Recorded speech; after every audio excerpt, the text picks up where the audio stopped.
Bismillahirrahmanirrahim. Assalamualaikum warahmatullahi wabarakatuh. Alhamdulillahi rabbil alamin. Wabihi nasta'inu ala murid dunya waddin. Salatu wassalamu ala habibina Muhammadin wa ala alihi wa sahbihi ajma'in. Amma ba'du fa ya ibadallah usikum wa iyaya bitaqwallah wa ta'atihi la'allakum tuflihun. Jamaah subuh yang dimuliakan oleh Allah Subhanahu wa taala. Masyaallah. Ada banyak bisa dipetik satu ayat tadi. Wa anfiqu fi sabilillahi wa la tulqu bi aydikum ila tahlukati wa ahsinu. Innallaha yuhibbul muhsinin. Hadirin yang dimuliakan oleh Allah Subhanahu wa taala. Ayat ini memberikan kita motivasi untuk senantiasa berbuat baik. Kalau kita melihat wa anfiqu, cara teks memberikan penekanan bagaimana kita berimpak. Bisa juga bermakna berzakat, bisa juga bermakna bersedekah itu sendiri. Dalam ayat lain, kalau kita ingin padukan walladzina idza anfaqu lam yusrifu wa lam yaqturu wa kana baina dzalika qawama. Ayat ini memberikan keseimbangan dalam mengatur keuangan. Walladzina idza anfaqu, orang-orang yang ketika dia berinfak lam yusrifu, tidak boros. Artinya apa? Allah ingin mengajarkan kepada kita tentang bagaimana mengatur keuangan, bagaimana mengolah keuangan itu, bagaimana membagi-bagi bahwa ini untuk sumbangan, ini untuk anak, ini untuk istri, ini untuk belanja, ini ada cara mengatur. Kalau kita melihat wa anfiqu fi sabil wala tulqu, jangan kalian menjerumuskan diri kalian dalam kebinasaan sebab tangan kalian.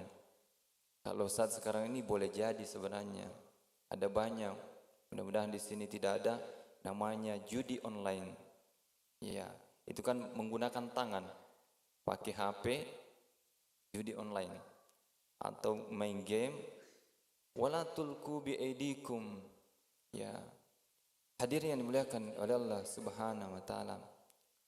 Dalam ini ayat ini juga memberikan pengajaran bagi kita semua bahwa bagaimana memperbaiki diri itu secara tidak langsung juga tidak merusak diri. Karena terkadang kita ini ingin memperbaiki orang lain, namun ternyata di sisi lain kita merusak diri sendiri.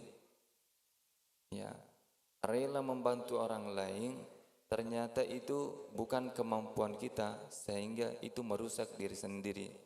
Kalau ayat tadi walladzina idza anfaqu lam yusrifu wa lam yaqturu kana baina dzalika qawama, ini mengajarkan keseimbangan. Keseimbangan itu ketika kita kembali kepada ayat syahrul ramadan alladzi unzila fihil qur'an hudal linnasi wa bayyinat, itu mengajarkan bagaimana mengetahui hal-hal yang terperinci sehingga kita mampu ini untuk ini untuk ini. Dan kita bisa, kalau dilihat secara jauh lagi, keseimbangan itu bukan hanya keseimbangan misalnya satu dengan satu, misalnya satu timbang satu, itu keseimbangan, satu di sini, satu di kanan. Tapi keseimbangan ini juga mengajarkan kita dalam bahasa lainnya adalah adil, menempatkan sesuatu pada tempatnya.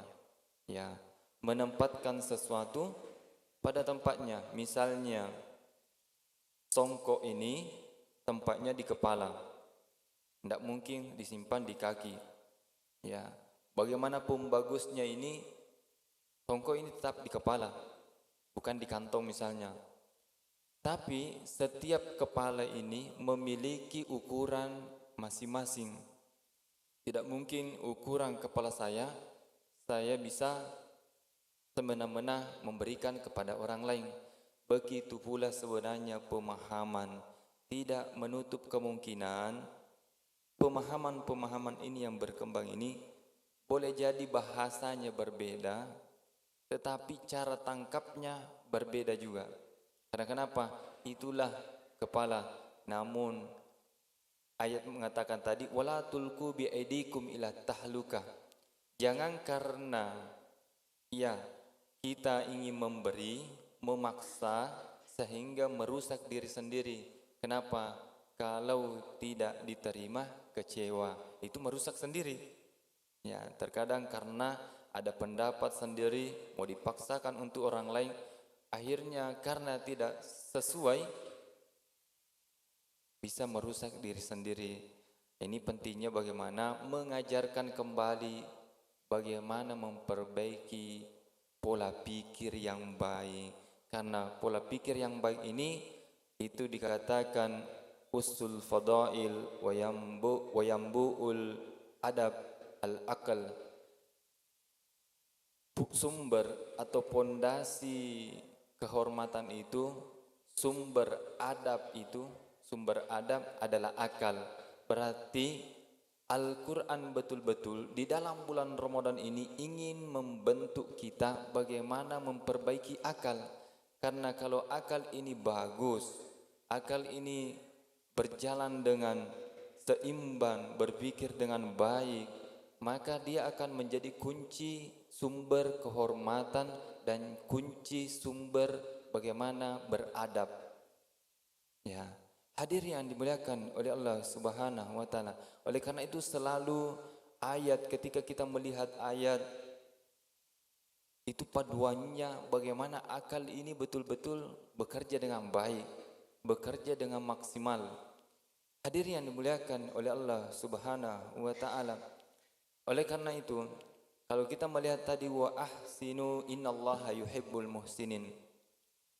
Kita sudah bahas sebenarnya ahsin ini bagaimana itu terkait dengan bukan saja berbuat baik dengan menggunakan tangan, menggunakan lisan atau berimpak dengan harta, tapi lebih besar, lebih dominan atau lebih dominan ya hati. Berbuat baik dengan hati. Bagaimana hati kita mampu melapangkan, bagaimana hati kita mampu ikhlas, bagaimana hati kita betul-betul ya memberikan yang terbaik kepada keluarga. Kalau misalnya ada keluarga, memberikan kasih sayang. Kalau guru, memberikan kasih sayang, bukan saja kecerdasan. Kecerdasan boleh saja diberikan, tetapi tanpa mahabbah, tanpa dasar kasih sayang, itu kita bisa lihat ra'sul akli, atau dalam riwayat yang kata afdalun nas ba'dal iman at-tawaddudu ilan nas. Sebaik-baik manusia setelah ia beriman adalah berkasih sayang. Berarti menanamkan kasih sayang, memberikan kasih sayang itu lebih utama dibanding yang lainnya sebenarnya. Karena kenapa? Sumber masalah dalam hal apapun persoalannya di dunia ini bisa menimbulkan iri hati, bisa menimbulkan hasad, bisa menimbulkan dengki, dan itu yang paling merusak hati, itu yang paling merusak hati, dan itu kebalikannya daripada mahabbah. Dan itu dalam ayat dikatakan, ya ayyuhalladzina amanu kunu qawwamina lillahi syuhada wala yajrimannakum syuhada lillahi wala yajrimannakum syana'anu qaum. Ayat ini menegaskan bahwa jangan ada kebencian di dalam hati. Seakan-akan kalau kita mengatakan jangan ada kebencian, berarti ayat ini mengajarkan bagaimana kita menghilangkan kebencian. Apa yang terjadi kalau tidak ada kebencian? Di balik kebencian adalah mahabbah, kasih sayang. Ayat ini tidak mengatakan datangkan mahabbah, datangkan cinta. Kenapa? Karena terkadang dibawa cinta, di atas cinta, atau dengan atas nama cinta, itu terselip kebencian. Coba, berapa banyak orang karena misalnya terlalu cinta, memaksa misalnya pasangannya tidak boleh ke sini, tidak boleh ke sini. Karena kenapa? Dia terlalu cinta, sangat sayang, padahal itu kalau dia langgar bisa kebalikannya menjadi benci. Tapi ayat ini mengatakan jangan ada benci, seakan-akan dimanapun pergi, bagaimanapun keadaannya, bagaimanapun kita modelnya, bagaimanapun orang lain kepada kita, kita tetap mendatangkan yang namanya mahabbah. Hadir yang dimuliakan oleh Allah Subhanahu wa taala, inilah yang perlu ditanamkan, wa ahsinu innallaha yuhibbul muhsinin. Karena dalam ayat ini, setelah ayat ini kita lihat, wa tazawwadu fa inna khairaz zadi taqwa. Meskipun ayatnya ini berbicara haji, al-hajju asyhurun ma'lumat, tetapi kalau kita kembalikan dalam implementasi atau ingin melaksanakan dalam keseharian kita, itu haji puncak ibadah umat Islam. Seakan-akan kalau kita, ini ada banyak ya, jangankan haji secara syariat. Dalam hadis diriwayatkan, man kharaja min baitihi, siapa yang keluar dari rumahnya, mutatahhiran, dalam keadaan bersuci, ila sholatin maktubah, dan menuju untuk melaksanakan solat yang wajib, fa ajruhu, maka dia mendapatkan balasan pahala ka ajril haji al muhrim, maka dia mendapatkan haji seperti haji di Baitullah, seperti pahalanya. Apalagi kalau di bulan Ramadan ini, Masya Allah. Jadi kita ini menggunakan saja waktu kita. Nah, kalau kita hubungkan tadi, watazawwadu fa inna khairaz zadi taqwa, bekal utama ternyata adalah takwa, kembali kepada takwa. Hadirin yang dimuliakan oleh Allah Subhanahu wa taala. Namun kalau kita mau susun ini, mau susun dari mana? Jadi akal, setelah akal, tapi sebelum akal ada iman, tapi sebelum iman ada mahabbah. Jadi tetap pondasinya adalah mahabbah, kasih sayang. Setelah itu beriman, setelah itu nanti bertakwa. Setelah bertakwa ada tingkatan muhsin. Tingkatan muhsin ada tingkatan mukhlis. Tingkatan mukhlis ada tingkatan mukhlas. Jadi mahabbah. Nah, kalau mahabbahnya ini tidak ada mahabbah dalam hati, sama nol di atasnya. Ibarat mahabbah ini nomor 1. Nomor 2 adalah, nomor satunya nomor 2 adalah iman. Jadi satu, kemudian setelah beriman, bertakwa, setelah bertakwa, muhsin, berbuat baik, setelah berbuat baik atau dalam tingkatannya muhsinin, setelah itu mukhlisin. Hadirin yang dimuliakan oleh Allah Subhanahu wa taala, ini perlu dijaga. Jangan sampai kita berbuat baik langsung ke muhsinin, ternyata tidak ada pondasi yang kuat, yaitu mahabbah hilang. Apa yang terjadi? Kita berbuat baik, pada saat itu juga bisa kita bisa jatuh kepada kebinasaan. Karena kenapa? Kebinasaan itu mungkin kita pikir hanya kalau kita melakukan yang tidak bagus. Terkadang kebinasaan itu kembali kepada diri kita sendiri. Ya, dalam ayat dikatakan, kabura maqtan indallahi an taqulu ma la taf'alun. Kecelakaan besar bagi orang yang berkata tetapi tidak melakukannya. Ini kebanyakan, apalagi ustaz ini, menjadi tekanan, menjadi pesan penting. Apa yang sudah dikatakan itu berusaha untuk dilakukan. Berarti kalau tidak, kabura maktan.